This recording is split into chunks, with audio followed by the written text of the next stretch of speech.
Aedes aegypti এবং Aedes অ্যালবোপিক্টাস এই দুটি মশাকে যদি আমরা নিয়ন্ত্রণ করতে পারি সঠিকভাবে, তাহলে 4টি রোগ থেকে মুক্তি থাকা সম্ভব।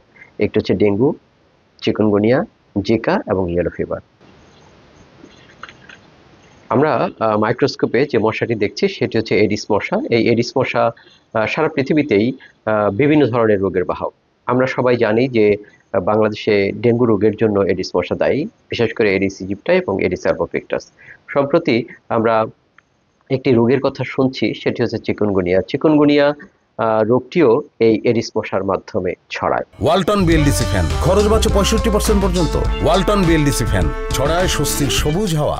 শুধুমাত্র ডেঙ্গু নয়, ডেঙ্গু, চিকুনগুনিয়া, জিকা, কোনো কোনো দেশে ইয়েলো ফিভার, এই 4টি রোগ একসাথে এই একই মশা ছড়ানো সক্ষম এবং ছড়াতে পারে। পৃথিবীর বিভিন্ন দেশে এই মশাটিকে ডেডলি মসকিটো বলা হয়।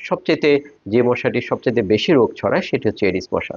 বাংলাদেশে এডিস মশার 2টি প্রজাতি এই রোগগুলো ছড়ায়, তার মধ্যে এডিস ইজিপ্টাই এবং এডিস অ্যালবোপিক্টাস। এডিস ইজিপ্টাইকে আমরা নগরের মশা বা গৃহপালিত মশা বলে থাকি, কারণ এই মশাটি আমাদের বাড়ির আশেপাশে বিভিন্ন জায়গায় পাত্রে যে জমা পানি, সেই পানিতে এই মশাটি বেশি হয় এবং এই মশাটি ডেঙ্গু রোগের জন্য প্রায় 98% দায়ী।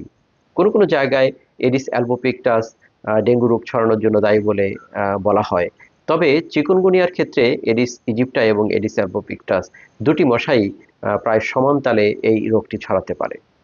সেজন্য একটি মশা, এডিস ইজিপ্টাই এবং এডিস অ্যালবোপিক্টাস, যে মশাটি পাত্রে জমা পানিতে হয়, অ্যালবোপিক্টাস মশাটি হয় গাছের কোটর, গাছের গর্ত, বাঁশ কেটে রাখার যে জায়গাটি ফাঁকা থাকে সেখানে, যেখানে গাছপালা বেশি থাকে সেখানে অ্যালবোপিক্টাস মশাটি হয়।